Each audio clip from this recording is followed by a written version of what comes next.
It's that time of year. It's the Locked On NFL Mock Draft Special. Our hosts decide for all 32 teams who their next cornerstone player will be. Who will reach? Who will fall? Find out now.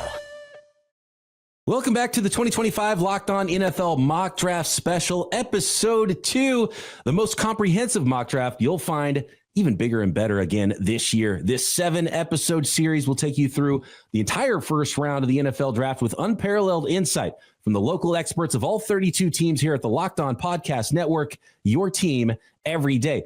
Throughout this binge-worthy special, you'll get each selection and an inside look from all 32 of our local NFL shows.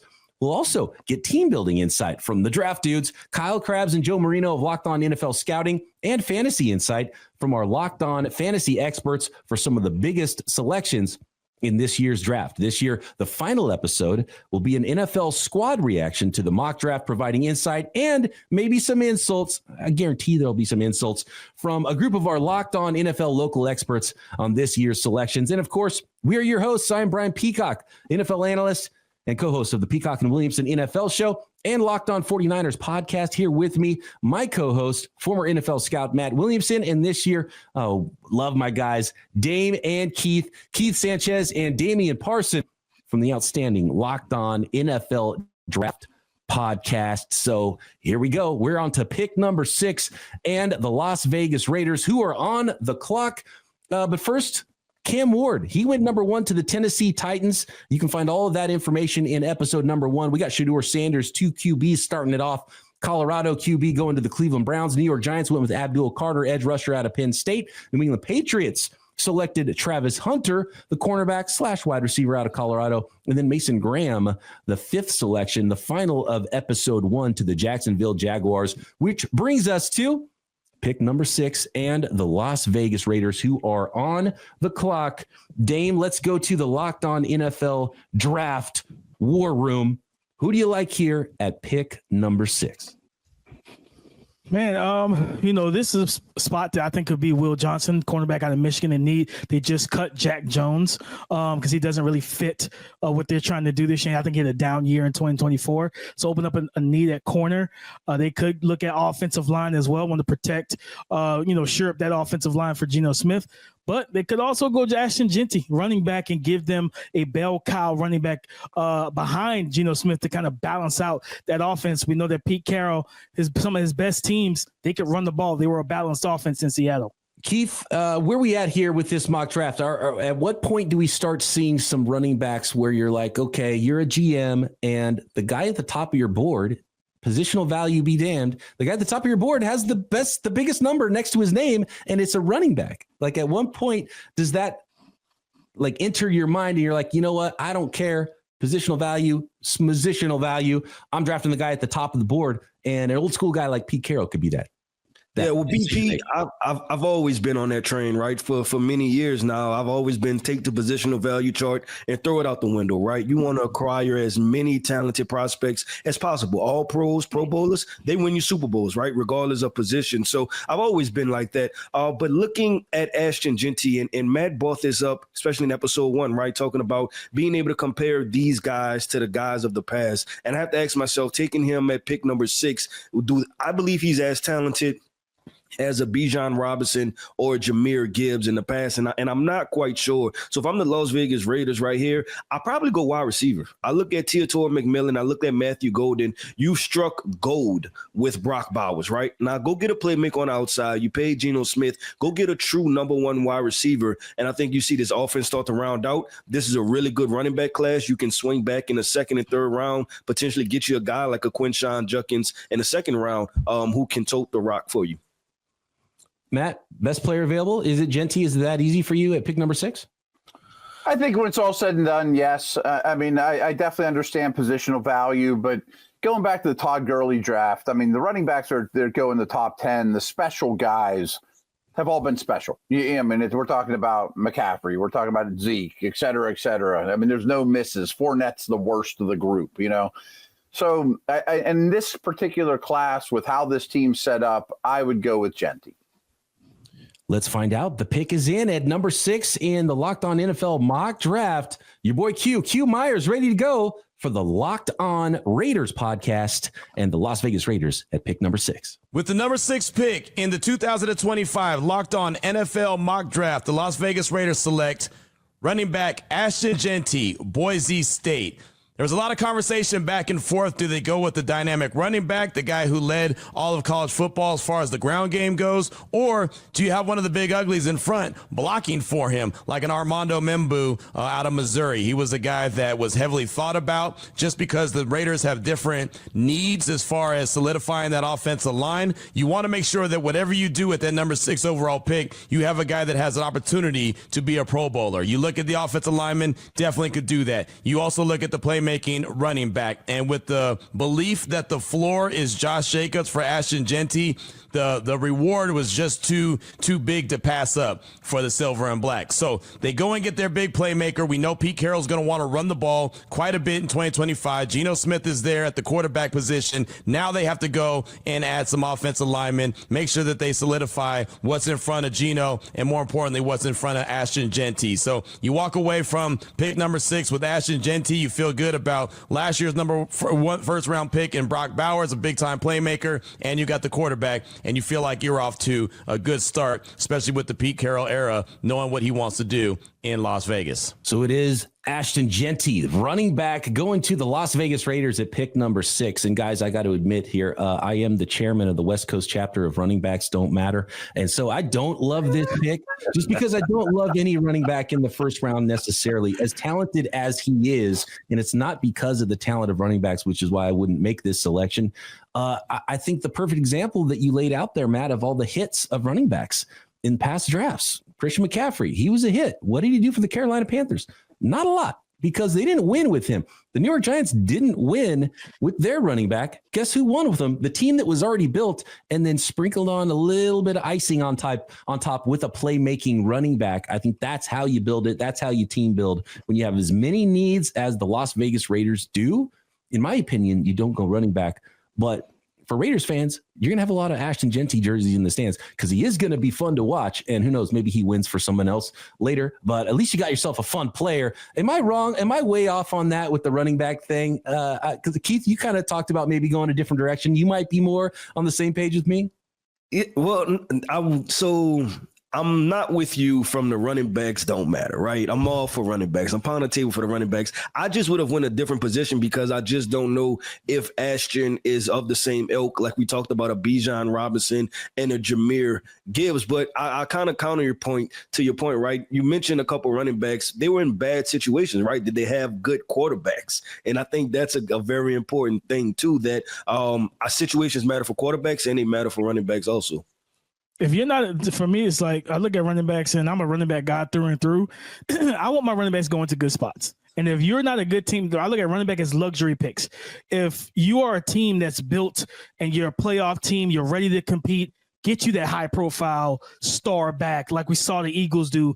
And then they re-up the Saquon Barkley. I think for the Raiders and to your point, BP, I'll say this. Chip Kelly's the OC for the Las Vegas Raiders, right? Coming out of Ohio State, who just won a championship. You know, the 2 running backs that was leading that charge for him, 2 day 2 guys and potential day 2 guys, Travion Henderson and Quinshon Judkins. If you wanted to go, like he said, and get Tetairoa McMillan or get an Armand Membou, somebody else, another position instead of running back, you can get one of those guys that know that system very well, but with knowing that they're going to run probably a wide zone, stretch zone system, that's what Ashton Jeanty really thrives with, and I think he'll be a good fit for him. But you absolutely could have picked another back on day 2.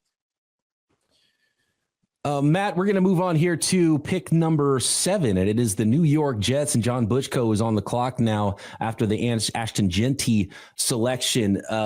If you have any final thoughts on Jeanty and the pick at number 6, let me have them. If not, what do you think about the Jets coming up at pick number 7? To me, the Jets are a team that could go a number of directions and potentially would be a team that might be smart to move down a little bit just because there's so many directions they could go. And I don't know what team might be wanting to move up. And I know there have been calls behind the scenes. No trades yet in this mock draft. How do you see the board right now stacking as we're down 6 picks?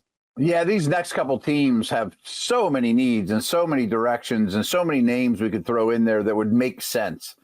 I don't think the Jets defense it's far from perfect, but I think this has to be an offensive pick in some way, shape, or form. You get your choice of O-lineman, you get your choice of pass catcher, whether that's tight end or wide receiver. I think you have to go one of those directions. I would go with a lineman just because I think, you're getting your choice of Campbell or Membou. You're going to find a spot for him. You went with a tackle in the first round last year. I think that's the move I would make.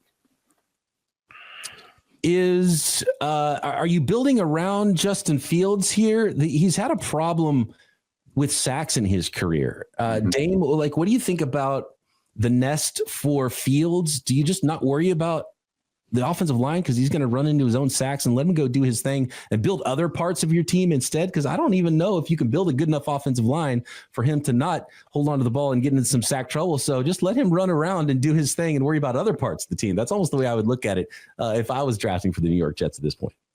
I'm of the mindset of Matt, man. I want to go offensive line. I want to go Membou here and get my right tackle. You got Olu Fashanu, who you drafted last year. Morgan Moses, who was your right tackle last year, is now in New England. You need to refill that right tackle spot. You got Joe Tippmann on the O-line. They have a solid interior offensive line. I think you want to try and fortify that front, give him a great wall in front of him so he can feel comfortable processing coverages, stepping up into the pocket, making confident quarterback style throws. And then when things break down, you let Justin Fields just be Justin Fields, but also help improve the run game too with Breece Hall and Braylon Allen and Isaiah Davis that they have that kind of trio of running backs. I would kind of go offensive line. Give me Membou at the right tackle spot. Keith, who do you like for the Jets at 7? Yeah, the splash part of me, right? The headline part of me wants to pick a wide receiver, right? Somebody to pair up with Garrett Wilson. We lost Devontae Adams, right? So I want to go to Tetairoa McMillan or Matthew Golden, but I'm going to be with my guys here. I'm going offensive line. It makes sense. Or you draft Armand Membou. You don't have to flip from the right to the left or the left to the right. Play him right there, right tackle. Because this is the thing that Justin Fields at this point, he's kind of somewhat of a rental, right? So you want to build this team to where you build up a really good team, a really good offensive line. And then regardless of who the quarterback is, if you decide to draft somebody later on in the draft or next year, they can step in and be in a really good situation. So I'll go offensive line here. And the pick is in. John Butchko ready to go. Is he going to have some fun? A new toy for the Jets offense? Or is he going to take his vitamins and maybe get somebody up front on the offensive or defensive line? Pick number 6, ready to go for Locked On Jets. With the 7th selection in the 2025 Locked On NFL mock draft, the New York Jets select Tetairoa McMillan, wide receiver out of Arizona. Now, it's not a good thing to have a lot of needs during the offseason, but one of the benefits is almost anybody you pick will address a need, so you can let the draft board fall to you and pick the top talent available. The Jets have an excellent number 1 receiver in Garrett Wilson, but there is nothing but question marks behind him. In fact, right now, the number 2 receiver is Allen Lazard, a player who seemed like a guaranteed cut at the beginning of the offseason because he comes within a $13 million cap hit, which is very unpalatable. At this point, though, the Jets might need to keep Lazard because they've been unable to upgrade the quality at receiver behind Wilson. McMillan is a guy who really complements Wilson well. Wilson's more of a technician as a route runner, whereas McMillan's more of a big-bodied guy. He excels in areas where Wilson really struggles. So this is a pick that fits very well for the Jets, and the draft board has fallen very well for them. And they're going to have some fun in that offense. Garrett Wilson on one side, dynamic, short to intermediate. He can hit you deep as well. And then you've got a jump ball magnet in Tetairoa McMillan on the other side now, going wide receiver, and Justin Fields is going to have plenty of options to throw to in that offense. Dame, give me the scouting report. Tetairoa McMillan, what kind of a player can he be in the NFL? Well, you said it, jump ball guy that can win the contested catches, the back shoulder fades. He's down there somewhere type of receiver, but he's a good route runner. He can separate, and then he's got enough nimbleness and agility after the catch. You just kind of want to coach him up on more urgency at the line of scrimmage with his release package, his vertical stem, things of that nature. But he pairs well with the skill set that is Garrett Wilson. It kind of gives Justin Fields what he had in Pittsburgh, that George Pickens guy that can make those splash wild plays at the catch point down the field. Obviously, you love the highlights, Matt, of Tetairoa McMillan, his ability to go get the ball down the field. And I also kind of like the idea of the 1-2 of Garrett Wilson and Tetairoa McMillan. I mean, if you've already got a wide receiver 1, do you need to draft another wide receiver in the top 10? I understand wide receiver can be a need, but there's other rounds to attack that. What does this do to the Jets offense in your opinion? Yeah, I do think it's a good pairing. It makes it a strength. And I mean, I don't have a huge problem with it. I do have some questions about McMillan as a prospect overall. I don't think he's an elite guy coming out. I don't think he's nearly the guys we saw last year, but that's what you have to pick from. So I understand it. I don't adore it. 7 picks down. We're on to pick number 8. The Carolina Panthers have no shortage of needs, could go in a number of directions, fielding phone calls as well. They are on the clock currently at number 8 next in the 2025 Locked On NFL Mock Draft. This episode of the Locked On NFL Mock Draft Special is brought to you by Gametime. There's nothing like the atmosphere of an NBA playoff game. Every bucket, every defensive stop, every moment feels huge. It's electric in the arena, and with Gametime, you can be part of it without the stress of last-minute ticket hunting, even when demand is sky high. Prices on the app actually go down as tip-off gets closer, and their last-minute deals can save you up to 60%. And I've used Gametime so many times for football games, baseball games, concerts, comedy shows, theater events, fantastic last-minute deals. Save up to 60%, and the all-in pricing means no surprise fees at checkout, which is my favorite feature. What you pay is what you get. So take the guesswork out of buying tickets with Gametime. Download the Gametime app, create an account, and use code LOCKEDONNFL for $20 off your first purchase. Terms apply. Again, create an account and redeem code LOCKEDONNFL for $20 off. Download Gametime today. Last minute tickets, lowest price guaranteed. So a couple of offensive playmakers, Ashton Jeanty and Tetairoa McMillan going 6-7 in episode 2 of our mock draft special here, guys. And I got to believe, in fact, the Carolina Panthers have told us that they are drafting defense. That is going to happen. And I believe them. And there's a reason why, in most mock drafts, you see a lot of defensive players going to the Carolina Panthers here at the number 8 selection. So, Keith, who would be that player? Or do you buck the trend and surprise everybody and go to the offensive side of the ball? I am bucking the trend, BP. I'm going on the offensive side of the football. And here's why. I need to walk away from the 2025 football season knowing if I have a good quarterback or not, right? This will be the third year under Bryce Young where if you don't draft a wide receiver, he's had mediocre wide receiver play. And the Carolina Panthers, if you draft defense, you've had a good defense before with no quarterback play. So you know what that looks like. That looks like the bottom of the NFC South. Once again, I would draft another wide receiver, pair him with Xavier Legette, go get Matthew Golden. And then that way I can at least see, give him a true evaluation because he picked up momentum towards the end of the season. But I want to give him the best shot at being successful. And then guess what? If it doesn't work out, I could wash my hands as the GM and said I gave him every opportunity to be successful and start looking for a new quarterback. That would be an interesting wide receiver pairing. And similar to the Jets we just talked about, you have, your true X receiver with all the speed on one side and a Z that can hit you on all different levels on the other side of the field. I would like that for Bryce Young, but you're going to outscore guys 45, 42, Dan? Yeah, no, they gave up, I think, an NFL record of points last year. And I think a big thing when you listen to Panther fans talk about is, on third downs, we couldn't get teams off the field. And I think this is a position where they have to go defense, whether it's Michael Williams, Jalon Walker. They did some things good on the defensive line. They got to go get an edge rusher, a guy that can set the edge but also get after the quarterback. Matt, we talk a lot about team building on the Peacock and Williamson NFL show. If you put your team building hat on, you are the GM of the Carolina Panthers. How do you get this thing right and start building toward a future where you're winning a whole lot of football games? I actually agree with both these gentlemen in that if you have such an investment in a quarterback, always be greedy with what you give them. Don't just give them quite enough. Give them more than enough. And I understand, and that is the most important thing. But I also very much believe in D-line as a structure of, where I'm going. And this defense is really, really bad and still needs a lot. Walker from Georgia seems like a very chalky pick here. I totally understand it. But I could also understand a different edge if you loved Michael Williams or whoever. There's so many good ones to pick from. Yeah, it's kind of, depends. It's very scheme dependent with a lot of these defensive linemen in this class.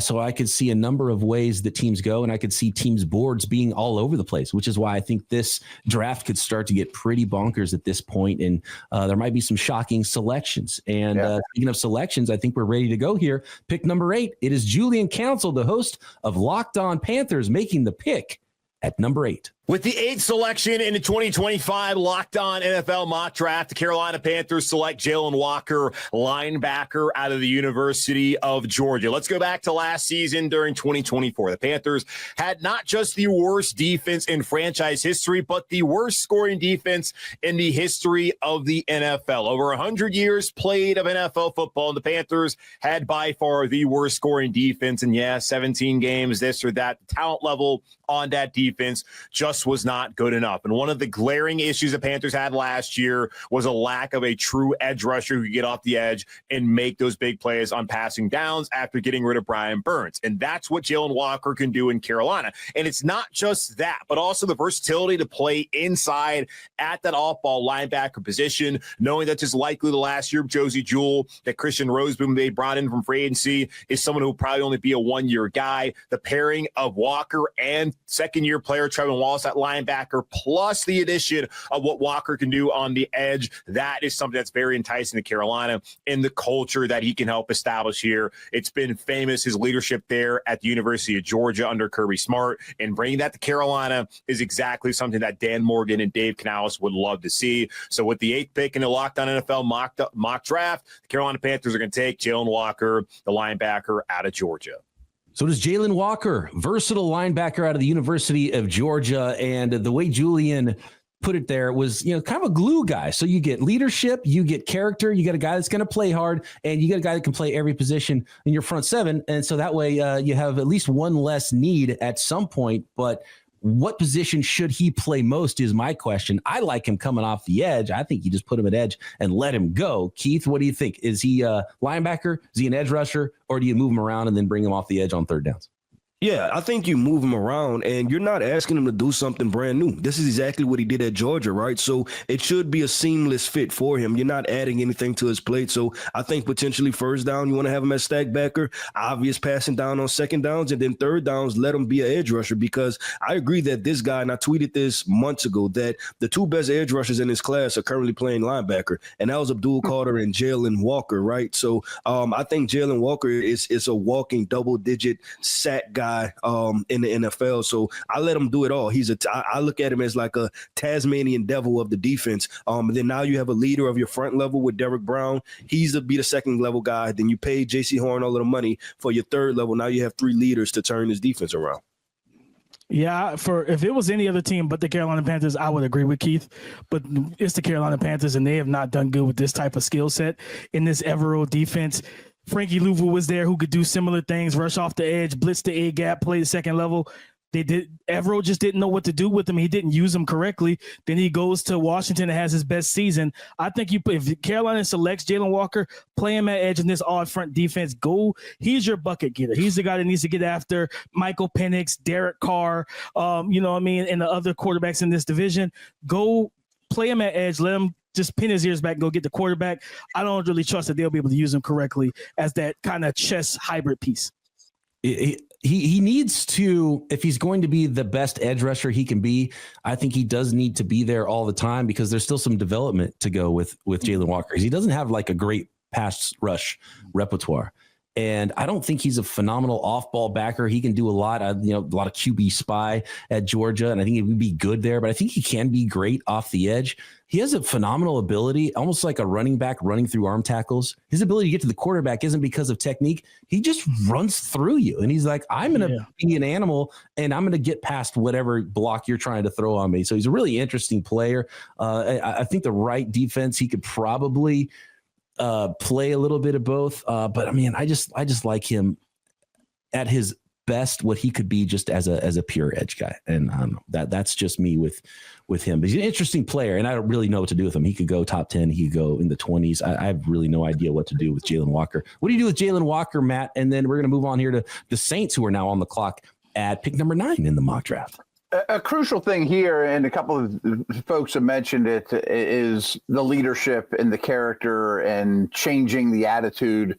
I mean, a historically bad defense that I really think you need to just change, set the bar higher. And I think he's a big addition in that way. So how about the Saints? We got Ross Jackson, a very important person to all of us and the Locked On Podcast Network. I don't say that because he's my boss. Yeah, he's all right. And he's listening to this. But he is a phenomenal host of the Locked On Saints podcast. The Saints are now on the clock, and they're an interesting team that, Matt, you and I always talk about. It's like, this team should have blown it up for the last 5 consecutive years and just don't want to do that. So I really don't really like putting my Saints GM hat on because I never know what the heck they're going to do. I know. And frankly, I see needs everywhere. I mean, if you want to take an offensive lineman, sure. If you want to take another pass catcher, tight end or receiver, 100% understand it. Take your favorite edge rusher, that would be fine as well. If you want to take Will Johnson, I mean, they lost Lattimore, they lost Adebo. I do not see a shortage of needs at all. Dame, do they have a quarterback of the future? Not proven. Wow. Not proven. That's you hope that you can get something out of Spencer Rattler if you give him the shot this year behind Derek Carr and give him the healthy playmakers, but nobody under center on this team is proven. Keith, what do you think? Pick 9, the Saints. What direction do you go here?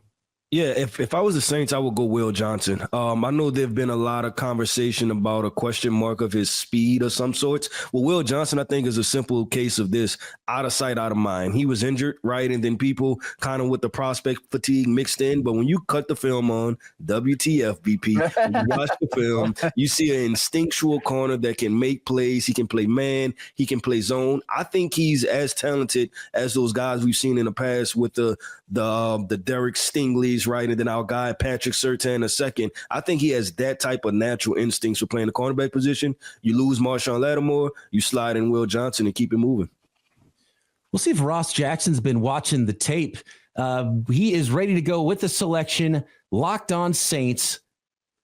Pick is in. Pick number 9 in the 2025 Locked On NFL Mock Draft Special. With the number 9 overall selection in the Locked On NFL mock draft here in 2025, the New Orleans Saints select Tyler Warren, tight end out of Penn State. A little bit of an unconventional selection. The New Orleans Saints haven't taken a first-round tight end, but that changes this year because the Saints need a difference maker over on the offensive side of the football. They need somebody that's going to put a little bit of fear in the hearts of the opposing defenses. They don't have that in their offense right now, but a guy like Tyler Warren and his versatility, and I don't mean his versatility as a wildcat quarterback or as somebody that can run the football out of the backfield, but his versatility as somebody that can play in line, in the slot, and out wide, a la Jimmy Graham-ish 1 year into his time with the New Orleans Saints. That would be a perfect complement to the speed that comes with Chris Olave, Rashid Shaheed, and Brandon Cooks' New Orleans Saints. Smaller trio of wide receivers and a really good option and weapon for Kellen Moore, New Orleans Saints' new head coach, who has seen it before and done it before with these athletic tight ends. 104 receptions, 1,233 receiving yards, and 8 receiving touchdowns as the focus of that Penn State offense last year. The New Orleans Saints could see big-time production from Tyler Warren right off the bat. And if the only criticism is that he's a tight end, I challenge that with, well, the New Orleans Saints simply need a weapon. WTF, Ross Jackson. He goes with Tyler Warren, the tight end. Interesting selection here. I don't love it. I don't hate it. I generally don't like drafting tight ends super high because of the positional value. But if you're telling me he can do everything, including playing quarterback, maybe it is the right pick for the New Orleans Saints here at pick number 9. What can he do, Keith? And can he do everything you need from a modern day tight end? Yeah, I think he can do everything you need, but I think this situation is very important. And Ross Jackson, obviously being specialist on the New Orleans Saints, he understands how this wide receiver core is built, right? You have Chris Olave, who's sub 180 pounds. Then a key piece of that is Rashid Shaheed, the electric playmaker, who was, on a trajectory of being one of the best big-time playmakers in the NFL before injury last year. And so and then you add in Brandon Cooks. All of those guys are smaller framed guys. They needed a big bodied player. If Tet McMillan was still here, I'd say, hey, bring Tet so he can round it out. But you went and got that big bodied receiver or playmaker in Tyler Warren. So I completely understand it if you're trying to add size to the situation, because there's a lot of speed, there's a lot of small guys, but you'd still need that big bodied playmaker, and that's Tyler Warren. Tyler Warren, Matt, where are the Saints now in their current build? I totally understand it. And he's a good player. He's a trendsetter. He's physical. Again, I just see so many directions that need addressed that this is one of them, and again, he's a lot different than Olave. One of the things that Tyler Warren excelled at was getting force-fed the football. Dame, is he that guy that you can count on? Because this is really what's going to be the difference maker. And if you are a good or a great tight end, there's some physicality, there's some run after the catch. They gave him the football in every single way. But when it's 3rd and 8, can you get open and make that play? Is he that guy? I think he can be. He's not a refined route runner to me, especially against man coverage. I think you can bump him in this route. You can knock him off his route path and make those. You can make those situations contested for him. Now he brings down contested catches, but you kind of want to get open on 3rd and 8 for your quarterback and not have to throw it into a small window. I think that's the difference between him and Colston Loveland. I think he's talented. I think he can be that guy with some development, but the way that he was used, it was a lot of manufactured stuff that you don't expect to see at the next level. Up next, it's the Chicago Bears with pick number 10. They've had an exciting offseason so far. New head coach Ben Johnson, big additions on the offensive line. Let's see how they continue to build around quarterback Caleb Williams next on the 2025 Locked On NFL Mock Draft.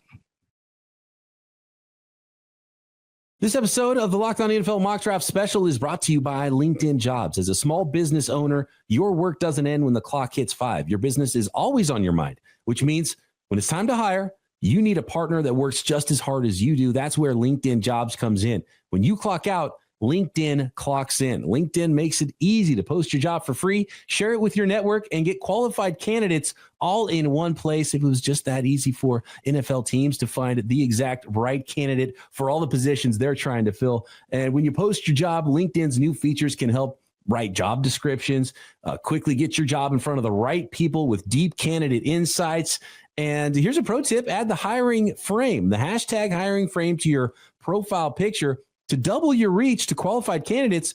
No wonder 72% of small businesses say LinkedIn helps them find high quality hires. So post your job for free at linkedin.com/LockedOnNFL. That's linkedin.com/LockedOnNFL to post your job for free. Terms and conditions apply.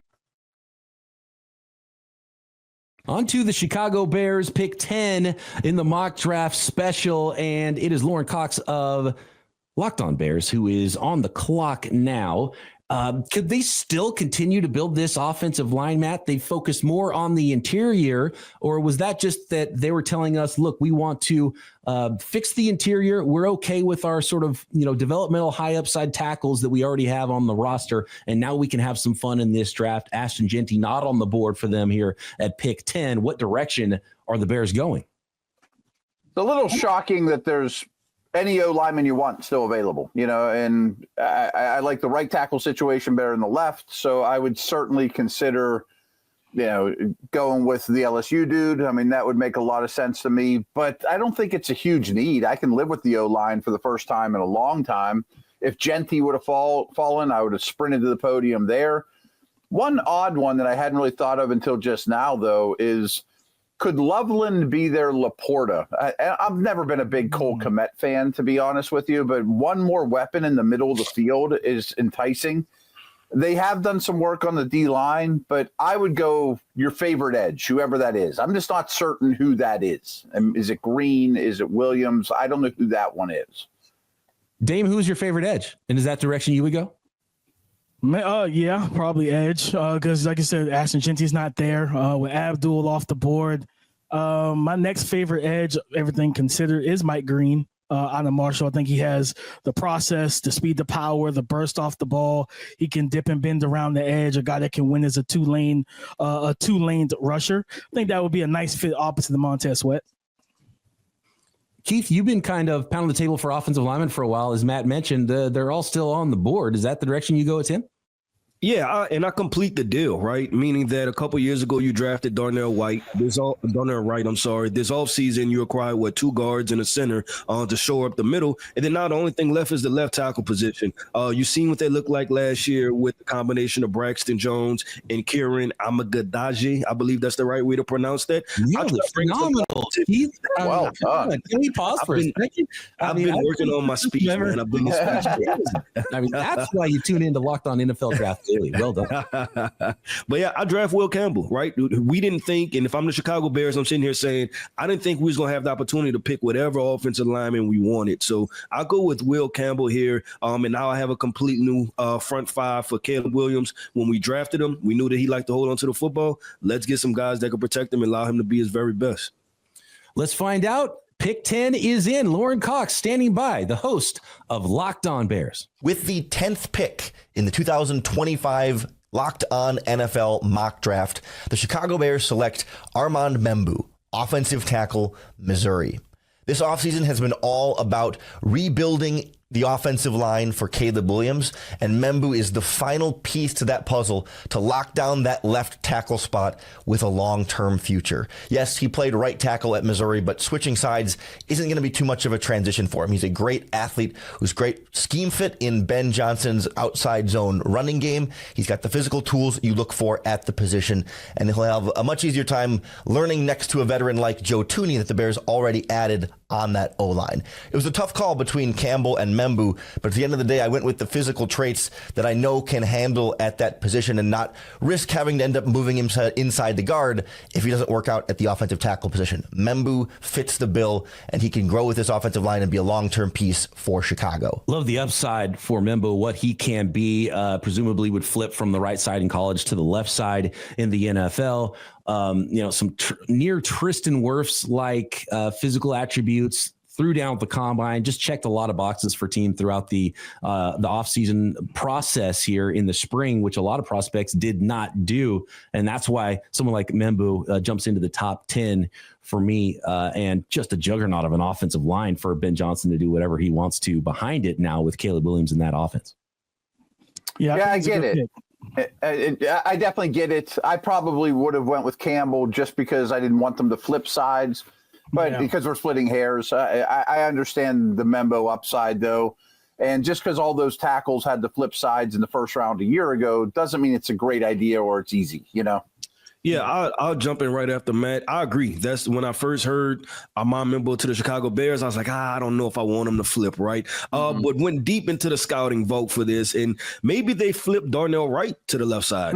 Darnell played some left tackle at Tennessee, right? Former highly rated guy, so maybe that's the route they go. But I definitely agree with Matt. Anytime I have to draft a prospect and then flip sides, I automatically get a little bit of trepidation. I'd rather the transition be seamless. Yeah, and look, Dame, is it easier for a short-armed left tackle to stay at tackle in the NFL or a longer-armed right tackle to flip to left tackle in the NFL? To add context, I would go with the right tackle if he has the movement skills, and that's what Armand Membou has. He has the athleticism, he has the agility laterally and footwork wise. The way I think if you tell him the moment you draft him, hey, get ready to play left tackle, he can get in with his trainer before training camp, between now and training camp for the draft, and work on getting that muscle memory down pat. All right, let's check in with the draft dudes, Kyle Krabs and Joe Marino of Locked On NFL Scouting, for their thoughts on the rest of the top 10. Joe, my favorite pick's the last one in the block, Colston Loveland going to the LA Chargers. And there's obviously some familiarity with Coach Harbaugh and his coaching staff, with Loveland coming from Michigan. This is a Chargers team that has spent some free agent dollars and tried to continue to get more physical and build out the complementary elements of their offense with Najee Harris at running back. And they signed Mekhi Becton at offensive guard. And they bring back a big body wide receiver, Mike Williams. But none of that really stops me from adding Colston Loveland with this pick to be a long-term fit that you're very familiar with, to kind of blur the lines between 11 and 12 personnel. And it allows you to play heavy, but it allows you to get heavy personnel on the field. But he'll run away and beat safeties and linebackers in coverage. And he's big enough that it is a really tough chore for most corners in coverage. So I love that this allows the Chargers to not just come out and say, hey, we're going to be bully ball and we're going to run 22 personnel. We're going to run right down your throat. They can blur the lines here a little bit. And it's one of those personnel ads that allows them to force opposing defensive staffs to make decisions coming into the week on how they're going to try to choose to play this player. And anytime you could get a player like that, even at pick 22 at a quote unquote devalued position at tight end, makes a lot of sense. Yeah, and they're after the Chiefs. The Chiefs gives up tight end production to everybody. So now you got a real guy that can take advantage of a wart with the Chiefs and their defense. That's probably my favorite pick as well. But if I had to make a second favorite pick on this block, it'd be the Steelers getting Kenneth Grant, the defensive tackle out of Michigan. It feels like the projections and valuations are all over the place for Kenneth Grant, but I see him as one of the better players in this draft. I think he's a top 15 talent for sure. And while it doesn't get Pittsburgh any closer to solving their quarterback issues, I don't think a quarterback here could solve their issues. Go in on what your identity is, right? And that is that front. Like, that defensive front has been such a critical part of the Steelers being able to win despite quarterback play. And now you have Kenneth Grant to go with Keanu Benton and Hayward still late stage. You got Highsmith. So many players in that front that in that division and the style of football that's played, Kenneth Grant's going to fit right in. So I love that selection as well. We'll finish up with Michelle Majuk, Locked On Fantasy Football, for some fantasy impacts from some of these selections in episode 2 of the mock draft. Ashton Jeanty landing with the Las Vegas Raiders would be absolutely fantastic for fantasy football because he'd be going to a spot where he'd own the backfield immediately with such little competition of veterans there, and Raheem Mostert and Sincere McCormick and Zamir White. Instantly, he should get 300 touches as a rookie, and we know his body can hold up with that because of how often he was used at Boise State and how productive he was. And we know Pete Carroll loves his running backs as well. During his time as head coach with the Seahawks averaged about 28 carries per game. That was right near the top of the league during that span where Pete Carroll was the head coach from 2010 to 2023. So if Ashton Jeanty lands with the Raiders, it's going to be very, very hard to not rank him close to a top 5 running back immediately as a rookie, behind only guys like Saquon Barkley, Bijan Robinson, Jahmyr Gibbs. And then after that, he would be in question to beat that 5th running back off the board. However, I am not as big of a fan of Tetairoa McMillan landing with the New York Jets. I do not think this would be an ideal landing spot for him when it comes to his fantasy football outlook, at least in the near future in his rookie season. I really like McMillan as a prospect, big, tall, great catch radius, but he's not a guy that's going to give you too much separation. It's just not what he's known for. So I really want him to be working with a quarterback in a scheme that knows how to get him open, that will target him even when he doesn't look open, because he's still going to come down with that catch. I just don't think that quarterback is Justin Fields, who's going to, really force those targets into McMillan, especially when he has Garrett Wilson to give so many targets to. And I just don't trust the Jets offense to fully scheme McMillan open. So for fantasy, I don't like this landing spot, but I would get why the Jets would take him, because McMillan is a really good prospect and they need another wide receiver. And then lastly here with Tyler Warren landing with the Saints, I'm okay with this landing spot for fantasy. It wouldn't be my favorite. I would much prefer a team like the Chargers, only for the fact that there is competition for targets in the Saints offense with Chris Olave and Rashid Shaheed. And now Brandon Cooks also joined there. Alvin Kamara gets his targets. And then also even at tight end, Juwan Johnson just got a really solid contract. So that's going to be competition for snaps and targets at the tight end position. Tyler Warren has all of the skill sets to be a great fantasy tight end immediately. So I don't mind this landing spot, but it wouldn't be towards the top to push him up to a top 5 tight end for me. He'd stay more towards tight end 10 ranking if he lands with the Saints. Well, that's it for the second episode of the Locked On NFL Mock Draft Special, sponsored by LinkedIn, your team every day here on the Locked On Podcast Network. On to the next episode, the rest of the top 15. And when will we see maybe a third quarterback off the board? Could some more running backs be in the mix? I know there's going to be a run on defensive linemen.